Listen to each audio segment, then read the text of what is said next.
گزشتہ سبق میں جو ہے تنزلات ستہ میں سے احدیت کے بارے میں تھوڑا معلوم کر لیے. یہ الہیات ہو یا مخلوقات کے مراتب ہیں، جو بھی ہے جب جب آتے رہیں گے، ایک پہلے ایک پیچھے ایسا آتے رہیں گے، اس کی جہاں ضرورت ہے اس کی پھر وضاحت کرتا جاؤں گا انشاءاللہ. تو احدیت کے بعد احدیت ذات کا مقام ہے، وہاں سے پہلا نزول جو ہے اللہ کا، اللہ کی ذات کا. اور یہ نزول یا نہیں تو اس کو کہتے ہیں کہ تعین اول، اسے تعین اول. یہاں سے تعینات باطنی ہے، تعینات بعد عالم جو خلق کے تعینات الگ ہیں، بلکہ یہ سب باطنی ہیں جن کو الہیات کہتے ہیں. الہیات میں سے پہلا تعین جو ہے جس کو تعین اول کہتے ہیں وہ وحدت کا مقام ہے، اسی کو وحدت کہتے ہیں. یہ وحدت کو ہی تجلی اول، کیا ہے؟ تجلی اول یا نزول اول کہتے ہیں. تجلی اول اس لیے کہتے ہیں کہ اللہ تعالیٰ اپنے وجود کی تجلی فرمائی. یہاں اللہ تعالیٰ اپنے وجود کی تجلی فرمائی اس مرتبے میں. یہ سب باطنی مراتب ہیں، ظاہری نہیں، یاد رکھو یہ سب باطنی مراتب ہیں. تجلی اول کا مطلب کہ اللہ تعالیٰ اپنے وجود کی تجلی فرمایا پہلی مرتبہ، تو یہ تجلی اول ہوئی. اور اسی کو اعتبار اول بھی کہتے ہیں. اعتبارات کے الفاظ جب استعمال ہوتے ہیں تو اعتبار اول بھی یہی ہے. ذات لا تعین ہے، وہ اعتبارات نہیں ہوا. کہاں؟ احدیت میں. یہاں سے اعتبارات شروع ہوتے ہیں تو یہ اعتبار اول بھی ہے. اور اسی کو حقیقت محمدی علی نبینا صلی اللہ علیہ وسلم بھی کہتے ہیں. تو اصل مین چیز جو اس مرتبے کی ہے وہ حقیقت محمدی ہے. تو اس کے بارے میں انشاءاللہ میں تفصیل کے ساتھ اس کو بیان کرنے کی کوشش کروں گا. اور اس مرتبے کو ہی وحدت الحقیقیہ بھی کہتے ہیں. وحدت الحقیقیہ. بعض لوگ کہتے ہیں کہ اس کو احدیت مطلقہ نہیں، احدیت کا لفظ استعمال مت کرو اس لیے کہ وہ ذات کے تعلق سے ہے. تو یہ وحدت الحقیقیہ کہتے ہیں اس کو. کیا ہے؟ وحدت الحقیقیہ. یہاں ایک بات اور بھی یاد رکھنے کی ضرورت ہے. جہاں حقیقت محمدی علی نبینا صلی اللہ علیہ وسلم کہے ہیں تو حقیقت محمدی سے تعلق رکھنے والے ہی عیان ثابتہ ہیں. حقیقت محمدی علی نبینا صلی اللہ علیہ وسلم سے تعلق رکھنے والی چیزوں کو ہی عیان ثابتہ کہتے ہیں. یہ یاد رکھو کہ یہ سب معلومات الہیہ میں ہے. میں بار بار کہتا ہوں کہ یہ سب معلومات الہیہ میں ہے، نہ کہ ظہورات کے ہیں. یہ باطنی مراتب ہیں. یہ سب اللہ کے علم میں باطنی مراتب، اللہ کے علم میں یہ سب باطنی مراتب ہے. تو حقیقت محمدیہ سے تعلق جو ہے عیان ثابتہ کا تعلق ہے. ایک بات یاد رکھو کہ ہمارا ایک عین ہے، ہماری ایک حقیقت. یہ ہم جو کچھ بھی یہ سب ہے ان کو ظہورات یا مظاہر کہتے ہیں. تو مظاہر میں سے ہم بھی ہیں، یہ پوری مخلوق ہے. مظاہر میں سے ہر چیز کا ایک عین ہے. وہ عین عیان ثابتہ میں ہے. جیسا میرا ایک عین، آپ کا ایک عین، ان کا ایک عین، ان کا ایک عین. تو یہ سب مل کر انسان پورے مل کر ان کو نوع انسانی کہتے ہیں. تو نوع انسانی کی ایک کلی ہے، اس کی ایک چھوٹی کلی ہے، وہ نوع انسانی کی عیان ثابتہ میں سے عین کلی، چھوٹی کلی، عین کلی. بڑی کلی کیا ہے؟ انسان جو ہے حیوان کے زمرے میں، یعنی کہ حیوانیات جو بھی ہیں، انسان اس لیے ہے کہ اس کو نفس ناطقہ ہے. اب نفس ناطقہ کا لفظ انشاءاللہ اس کی تفصیلات آئیں گے. تو روح ہے، اور اس میں سب سے افضل چیز کیا ہے کہ اس کے اندر تمیز کا علم ہے، تمیز کا علم ہے. اس لیے جانوروں سے الگ ہے. انگلش میں کیا بولتے ہیں؟ Rational animal. Man is a rational animal.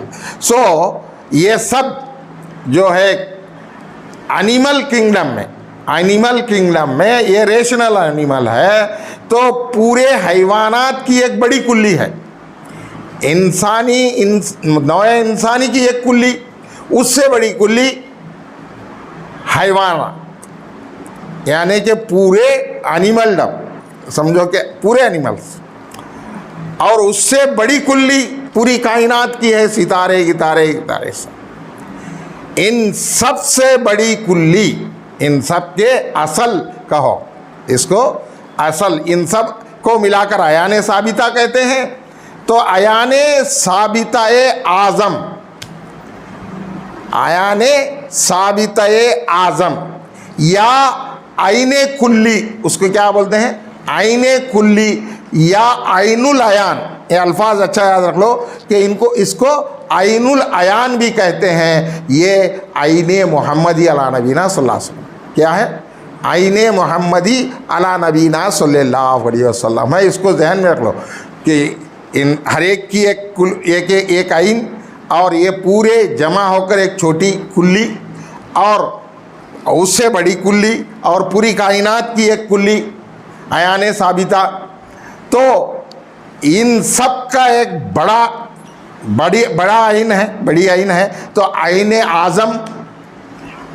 اعظم کو ہی عین العیان بھی کہتے ہیں، عین العیان بھی کہتے ہیں. اسی کو عین محمدی علی نبینا صلی اللہ علیہ وسلم بھی کہتے ہیں. یہاں حقیقت محمدی کو جب ایکسپلائن کریں گے، اس کو جب سمجھانے کی کوشش کریں گے، تو اس میں عیان ثابتہ کے بارے میں تفصیل سے بیان آئے گا.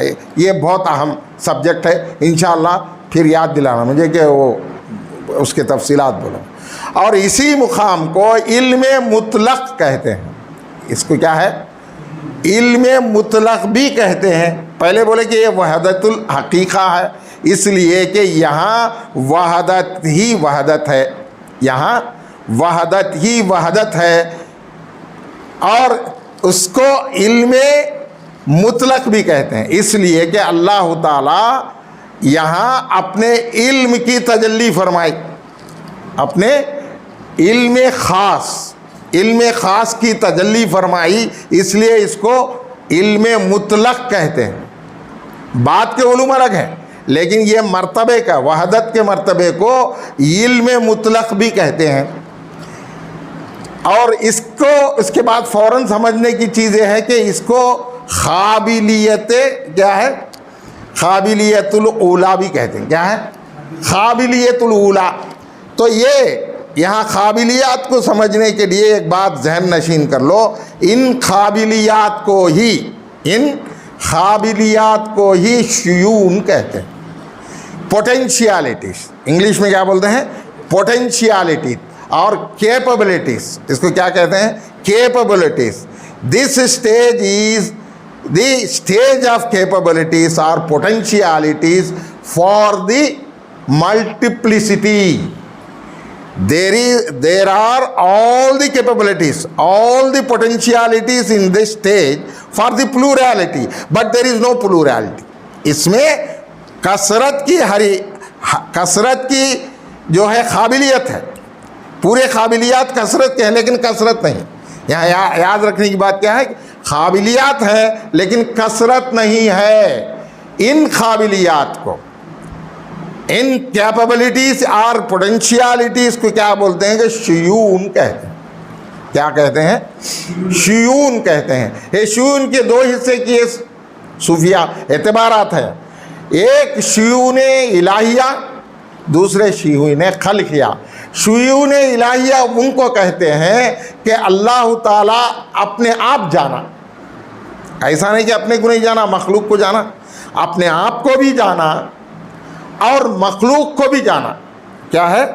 مخلوق کو بھی جانا، یعنی ان کے قابل اپنے پوٹینشیالٹیز کو بھی جانا اللہ، اور مخلوقات کے پوٹینشیالٹیز یعنی ان کے قابلیات کو، ان کے قابلیات کو بھی جانا اس مرتبے میں. ان کو شیون کہتے ہیں. اس کو دو حصے کرتے ہیں کہ ایک شیون الہیہ، دوسرے شیون خلقیہ. یہ اعتبارات ہیں، یہ سب معلوم الہی میں ہے، الوہیت کے دائرے میں ہے. یہ ہر وقت میں یاد دلاتا رہتا ہوں کہ یہ سب الوہیت کے دائرے میں ہے، معلوم الہی میں ہے. یہ سب باطنی مرتبہ ہے، یہ سب باطنی مرتبہ ہے، ظاہر نہیں، یاد رکھو باطنی مراتب ہے. اور داخلی مرتبہ ہے، اس کو باطن میں داخلی مرتبہ، یہ ذہن میں رکھ لینا. اچھا، تو اس کے بعد یہی شیونات جب تفصیل میں آتے ہیں، یعنی کہ یہ اسماء و صفات کا اجمالی مرتبہ ہے. کیا ہے؟ اسماء و صفات کا اجمالی مرتبہ ہے وحدت. یہاں تفصیل نہیں، ان اجمال یعنی اسماء چھوڑو، صفت ہے تو اسم ہے، سو خالص اب انشاءاللہ میں خالص صفات بولتا ہوں کہ صفات کا مرتبہ ہے. جب صفات کا مرتبہ ہے تو صفات کا یہ اجمالی مرتبہ، صفات کا تفصیلی مرتبہ واحدیت ہے. یہ فرق یاد رکھو. اچھا، کیا ہے؟ صفات کا اجمالی مرتبہ وحدت ہے، صفات کا تفصیلی مرتبہ واحدیت ہے. تو یہ خوب ذہن میں رکھ لینا ہے. اور دوسری چیز ہے، اسی کو جو ہے حقیقت محمدی یا عین محمدی یا عین العیان یا عین کلی جس کو کہتے ہیں، اسی کی اضافت ہے خلم. اس کو بولتے ہیں خلم اولا یا خلم اول یا خلم اعظم، مختلف ناموں سے کہتے ہیں کہ اس کی اضافت ہے خلم. جیسا اللہ تبارک و تعالیٰ، جیسا حدیث قدسی میں آیا، کیا ہے؟ اول ما خلق اللہ نوری، اللہ تعالیٰ سب سے پہلے میرے نور کو بنایا. انا من نور اللہ وخلقکم من نوری، یہ بھی حدیث ہے کہ میں اللہ کے نور سے ہوں اور پوری مخلوق میرے نور سے ہے. تو پہلے اللہ تعالیٰ اللہ کے رسول صلی اللہ علیہ وسلم کے نور کو بنایا. تو ایک حدیث میں آیا ہے کہ قلم، پہلے بھی میں بولا کہ اول ما خلق اللہ القلم، اس کی اولیت. تو اس کی اولیت جو ہے ذرا بازوق رکھنا پڑتا ہے، اس لیے کہ جب اللہ تعالیٰ قلم اول کو بنایا یا قلم اعظم یا قلم اولا کو بنایا تو کہا کہ لکھ. تو قلم بولا کہ کیا لکھوں؟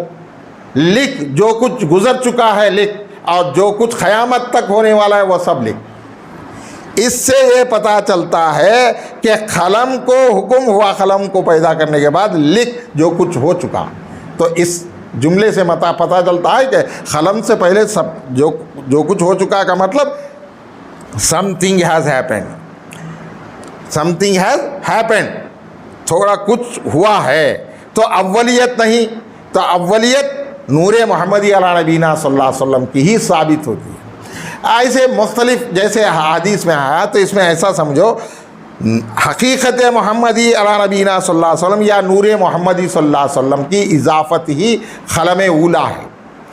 قلم اولا کی اضافت ہی لوح محفوظ، اس مرتبے کو لوح محفوظ بھی کہتے ہیں، اس مرتبے کو لوح محفوظ بھی کہتے ہیں، اس مرتبے کو تقدیر بھی کہتے ہیں، اس مرتبے کو تقدیر بھی کہتے ہیں. تو یہاں سمجھنے کی بات یہ ہے کہ حقیقت محمدی علی نبینا صلی اللہ علیہ وسلم یا نور محمدی علی نبینا صلی اللہ علیہ وسلم کی اضافت قلم، اس کی اضافت لوح، اس کی اضافت جو ہے تقدیر. اب ایک بات سمجھ میں آئے کہ نور محمدی علی نبینا صلی اللہ علیہ وسلم از ایکولڈ قلم از ایکولڈ لوح از ایکولڈ تقدیر. تو پورے عالم کا ہے، تو پورے عالم کی تقدیر کون ہے؟ وہ حقیقت محمدی علی نبینا صلی اللہ علیہ وسلم.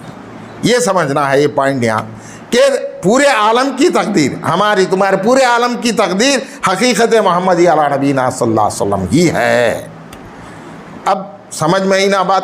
اب اس کو جو ہے مرتبہ ولایت مطلقہ بھی کہتے ہیں.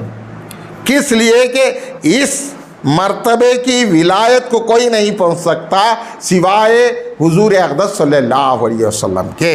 یہ حضور اقدس صلی اللہ علیہ وسلم کے ولایت کا مرتبہ ہے. یہاں سے سب کو ولایت ملتی ہے، یہاں سے سب کو ولایت کا فیض ملتا ہے. ولایت کس کو کہتے ہیں؟ تعلق مع اللہ. ایسا تعلق مع اللہ کسی شے کو نہیں ہو سکتا جیسا حقیقت محمدی علی نبینا صلی اللہ علیہ وسلم کو ہے. اور اسی کو حجاب عظمت بھی کہتے ہیں. حجاب عظمت بھی کہتے ہیں. حجاب عظمت کس کو کیوں کہتے ہیں؟ کہ یہاں یہ ایسا حجاب ہے کہ کسی کی بھی یہاں رسائی نہیں، اس کو کسی کو بھی یہاں رسائی نہیں. یہ رسائی صرف حضور اقدس صلی اللہ علیہ وسلم کے لیے ہے، اور یہاں جو ہے کسی کو رسائی نہیں، اسی لیے اس کو حجاب، یعنی اب کوئی آگے نہیں بڑھ سکتا. تو یہ حجاب ہے دوسروں کے لیے، یہ صرف حضور اقدس صلی اللہ علیہ وسلم کے لیے ہے اور دوسروں کے لیے حجاب ہے. اور اسی کو مقام او ادنا بھی کہتے ہیں. مقام او ادنا بھی کہتے ہیں. مقام او ادنا کیوں کہتے ہیں؟ ایک اس میں میں پہلے بھی بول چکا تھا، کن کاف نون، دو حرف ہے کہ کاف نون. اس مرتبے کو نون بھی کہتے ہیں، اس مرتبے کو نون بھی کہتے ہیں، اس لیے کہ نون حضور اقدس صلی اللہ علیہ وسلم کے ناموں میں سے ایک نام ہے، ایک اسم ہے. سورہ نون کو بھی نون والقلم بھی کہتے ہیں. نون حضور صلی اللہ علیہ وسلم کی طرف اشارہ، قلم بھی آپ کی حقیقت کی اضافت یا آپ کے نور کی اضافت ہے، آپ صلی اللہ علیہ وسلم کے نور کی اضافت ہے. اس لیے بعض محدثین اس کو جب اس کی جو یہ نام اس سورہ کا نام لکھے تو اس میں کیا لکھے ہیں؟ نون والقلم. مفسرین کیا لکھتے ہیں؟ نون والقلم. سورہ نون کو نون والقلم. تو نون حضور صلی اللہ علیہ وسلم ہے، قلم بھی آپ صلی اللہ علیہ وسلم کی اضافت ہے. قلم اولا یا قلم کل یا قلم اول، یہ سب جو بھی اصطلاحات مختلف صوفیہ اکرام استعمال کرے ہیں، تو یہ سب حضور اقدس صلی اللہ علیہ وسلم